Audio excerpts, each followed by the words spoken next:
Hi, this is singer Kate Eppers, and you're listening to Citywide Blackout.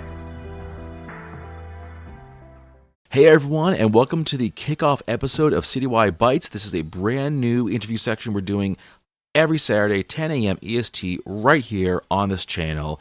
We've got a slew of great guests lined up. I definitely hope you'll join us for this. And actually, kicking out the episode in just a little bit, we'll be talking to Nadia Vaeh, the poptimistic-rock artist. I love that title. Talking about her brand new singles. Sorry, I Was Not Okay, and When You Think About Love, which have both been released very recently, so definitely a great kickoff to the new year. And yeah, that's really the show in a nutshell. We're going to be keeping up the Thursday recordings, and of course we're doing lots of other stuff too, so if you don't already follow the show, check us out on your various podcast platforms of choice. And certainly, again, check in with any questions you have for the guests, because we're excited to do this. We used to be a live program many, many years ago, and it's nice to kind of come back to this format because I'm honestly pretty comfortable with this whole thing. It used to be a live show back in the Boston days, but I'm going to get our guest for the show on, and we'll have ourselves a great time.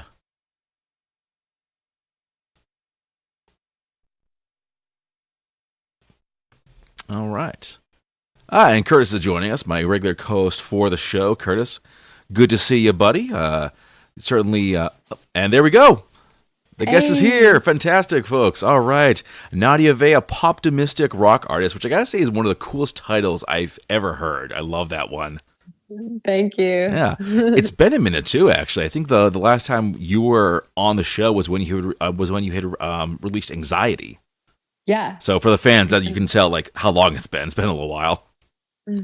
Yeah, we've done a lot since then. Just a couple things, right? Just a few things. Just a couple songs here and there, But of course, we are going to be talking about your recently released singles. Sorry, I Was Not Okay, and When You Think About Love. They were released on January 5th and February 2nd, respectively. So you're really kicking off the new year with these two awesome singles. So I'm kind of curious: are these kind of the lead up to like more music, a new album? Yes. So both. We're going to be releasing new music every single month, and some special months are going to be getting an EP with a bonus track or a couple bonus tracks. So this year is probably going to be the most music I've ever released as an artist. Really? It's really exciting. Really? Yes. Was this like a goal you had set for yourself? Yeah. At the end of last year, I've written so much music over the years, and I was like, I just want to get this stuff out, and I want to do some momentous like releasing, and I made it a challenge to just go for it every month. We're gonna do something. Every month. So like every month, new singles are gonna come out. Yes, every 4 weeks. I love it because I've really been digging the two songs. I would say two very different songs too, whether you're talking about the style or the story. So I'd like to just start by asking, what like inspired these two songs? So I feel like sonically they are very different. They both have like an edge to them with like the guitars and the grit there, but one has like a more like adult contemporary feel, and the other has more like a pop rock edge. And thematically very different. Sorry, I Was Not Okay was inspired by a little bit of a mental breakdown, a menti breakdown, where I just realized I couldn't go on living the way that I was, and I needed to address some of like my really bad defense mechanisms that I had developed when it came to relationships, and I needed to make some changes if I ever had any hope of like really cultivating like a strong partnership. And to do that, I had to like look at all the times I had just like not been fully present, and just I knew that was going to happen at some point. Breaking stuff. We're breaking stuff now. Rock and roll, baby. Exactly. Just like smash everything over, smash the computer, throw this phone across the room, trash the whole place. This live's about to get interesting. Exactly. He's breaking everything. But and then when you think about love, I was just looking at love as a whole, and the different kinds of love that are out there, and there's maternal love, paternal love, romantic love, best friend love, and they're all beautiful. But when I looked at like modern dating and how it shifted since social media, and I was listening to all my friends' stories in the dating world because I kind of left the whole dating world. I have my partner. Luckily, I don't have to deal with all that madness.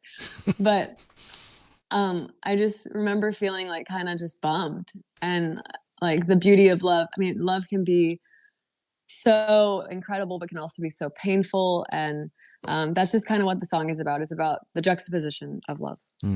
Definitely, having someone in your life is so great for for a number of reasons. But the best one is no more dealing with all that stuff. Like you can be like, Yes. I've got someone, they're here, and that's it. Don't have to go back into the streets. The Oh God, streets no, are, no, little... no, no, never again. It's a cruel world out there. It is. I want to go back to "Sorry I Was Not Okay" because I didn't realize that this came from such like just like a serious and personal place. I'm kind of curious. Did like in making the song, did this kind of help you at all to kind of confront what you were going through? Absolutely. And that's what's so amazing about writing songs is it's usually my first like real unveiling of like what I need to do next to get to the next spot mentally, to just become better, like more confident, more in my flow as a person in this world, right? And yeah, it's cool how it's not as an abrasive way. Like I've done some serious therapy over the years too, and sometimes therapy can make things worse. Because it can dig up too much. Mm-hmm. Whereas songwriting kind of allows me to just tick away in a manner that I can handle at that time. So, Would you say for you personally, songwriting is better than therapy? Is it more like effective for you? I would say in some ways I've used both in tandem, and I recommend both. Like even if you're not a songwriter, just writing stream of consciousness in a journal is sometimes really helpful.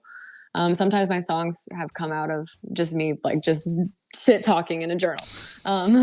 Nice. But I definitely, for me, have made the most strides through songwriting. Excellent. All right. What do you think you'll want to take on topic-wise with the new music? Do you have everything like lined up for that? Yes. So a lot of these songs are already written and they've been a few years in the works. Oh, cool. And they range in topics from body dysmorphia, those kinds of mental health struggles, to codependency in relationships, to love, to loss, just an array of the human experience, Has your music always tackled these kinds of topics? I would say that tends to be where I live. Like my stuff is really fun and upbeat and like spunky, but if you like really lean in and listen to the lyrics, like I'm talking about generally some serious shit or like some stuff that could, go down the deep tunnel. But all right, and Curtis is putting out a very important reminder, folks. If you got questions for the guests, ask them. We'll definitely share them on the thing. There's no topic we won't tackle here.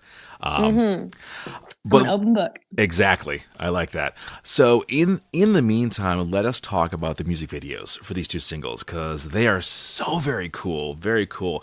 But I want to ask about one particular person. That is Jessica Farmer. They were the director for both these videos. Yes. You just saw what you did there with did that happen? Yeah. You just did this and like the heart emoji came out. So that was really cool. Only once, I guess. We only get one. Only got one. Who is Jessica? How did the two of you meet, and how did you wind up collaborating on these videos? So Jessica is incredible. She's a brilliant, brilliant woman. We met randomly in the streets of Decatur. I was like you do, right? That's honestly how some of the most magical friendships and collaborations have come about for me. But I was promoting my music with a speaker in downtown Decatur, and I was wearing fluorescent colors. I was promoting "Friends You Couldn't Keep." The single. Yes. And she like went catty corner to where I was standing, but she like yelled. She's like, "I really like your outfit." Oh, that's nice. And I like was like, "Thank you." And I like looked over, and I was just like, "Who is this angel? I need to know her." And I like ran over. I was like, "Hi, since you like my outfit, you might like my music." And I gave her a sticker. And from there, she hit me up and was like, "We got to do some stuff," and the rest is history. Wow, so cool. So, did Jessica do like other work for other artists? Yes, so she also has directed a bunch of shorts and films, and she's done pretty much anything and everything you can think of in film. She's worn every hat, um, and she's working on another script of her own.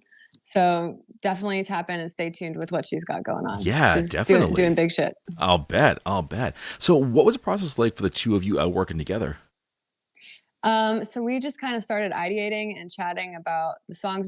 We initially met and just listened to everything that I have set up for release this year, and like instantly, like the first song I started playing, her wheels were just like, and she just started dreaming up all these concepts that kind of like, and even in the meeting, she was saying things that I had already written down too. So like the synergy was just already there, and she's seeing ways to kind of tell this very connective tissue story throughout the year of releases, and I cannot wait for us to be able to bring you all of these visuals. Oh, so Jessica is basically going to be the mind behind every single music video that you're going to do this year. Yeah, she's creative directing. Wow.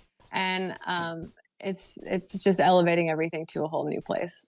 That is so cool because I really love both videos. They really told the story. I mean, like, sorry, I was on okay as you just like outside someone's like door, just like going through the song. Right. It's cool how we were able to take something so static and still make it narrative and tell a story. And that's kind of how we're gonna work with each song. Is even obviously we don't have the $30,000 budgets, but we're gonna find a way. You don't? Come on. No. But on the way. You're not a millionaire? Come on. I was so surprised. No Nepo baby here, but we are finding ways to, I think, tell really effective stories with low budgets and still kind of get that narrative element, which I love. Yeah. All right. Then I also want to talk about the music video for when you I think about Love, because that is kind of like night and day in terms of, I think, just like delivery, because the first one is just you. Yeah. And the second one has a monstrous cast, a ton of people involved with this. I want to give a special shout out to Richter Rivera, who I believe was the lead for this video. He was amazing. How'd the two of you meet up? So he's a friend of Jessica's. Awesome. And just instantly when he walked on set, I was like, my people. He crushed it. I mean, on set, when I was watching on the monitor, there was one particular moment, like when he picked up the cat, where I just like, one tear just, my heart broke a little bit too. It was like, oh, he's got his fur baby. He's all set. But he knows how to really tap into character and just make you feel. Yeah. I definitely got the vibe like this is someone who really knows his stuff, because just give folks a little behind the scenes here. The video more or less shows Victor. He's got kind of a challenging home life. He's on his own. He's depressed about that, but he seems to find fulfillment through his work doing characters for like kids' parties, and of course his cat. Yeah. Because the fur babies make everything better. Yes, fur love heals all. It does. Now, when you and Jessica are working on these videos, does she need a lot of prompting from you? Is it more just like, boom, she's kind of got the idea and you're like, absolutely done? It's been a little bit of both, like where she'll ask questions and be like, okay, so like, where were you when you were writing this? But then there's also times where she's like, what do you think about this? And I'm like, yes, 110%. and then there's other times where she'll say something. I'm like, are you in my fucking brain? Like what? Like, so it's amazing to find. And that's the thing that I think I'm most excited about this year is all the collaboration. Mm-hmm. And getting to involve more people in the videos and just expand the creative family. It is. And these videos are only like 3.5 minutes long, 4 minutes long, give or take, but they are way more complicated than that. These are like a few days to shoot, right? Actually, no, one day. Really? One day. So okay. Wow. The ring camera video we did in one day. We just waited for the sun to do its thing, and I just got back up and got in front of the camera to the performance. And then Jessica runs a great tight ship on set, and we actually wrapped early on when you think about love.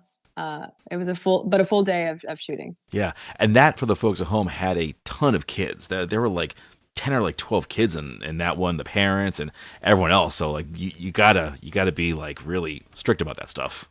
Yeah. We managed to get everybody in for their scenes, get everybody out, and shout out to all my friends who brought their kiddos and involved them in this video. It would not have been possible without y'all. So the kids did a really good job. I gotta say. Yes, and just it was cool to see a lot of them just like natural performers, just crushing it. Yeah. Speaking of performers, how do you get into character for Sorry I Was Not Okay? Because you really just seem to own those scenes. Thank you. I have to credit Jessica as well. Like, I feel like she really pushed me as a director and sent me to that space. Like, there was one take and one scene where I even like started crying, like, because I went there and I was like in that moment that song was inspired by. And she just knows like what to say as a director to me as an actor prior to getting on camera and doing the thing, and just pulls out the best.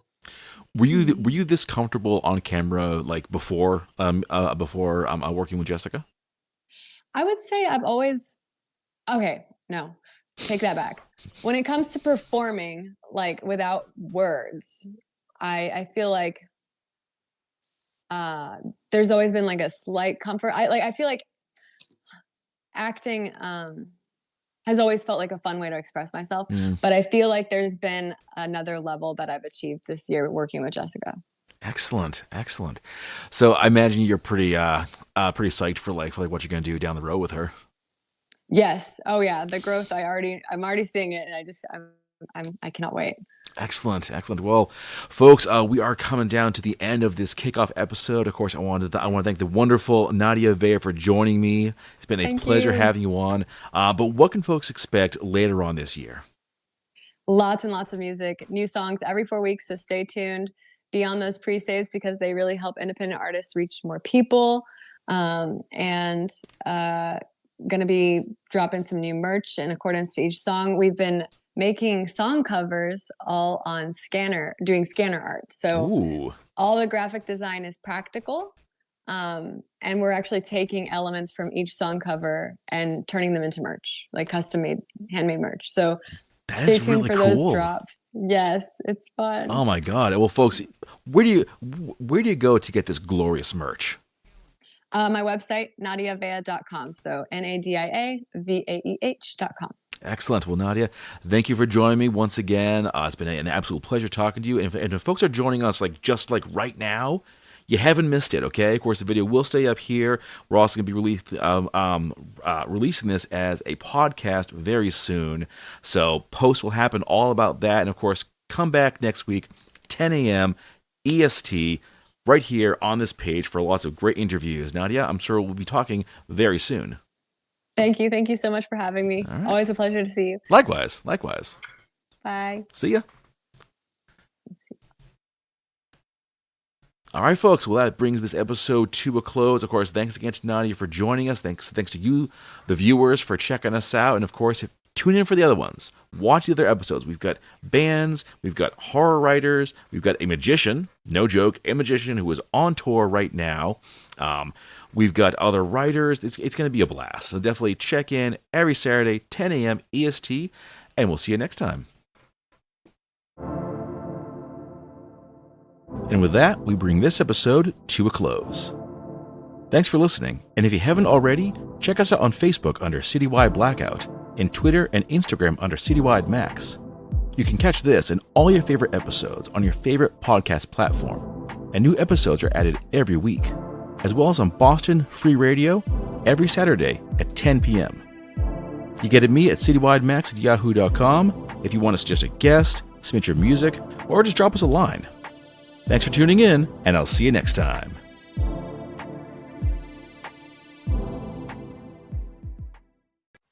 I let you walk me home,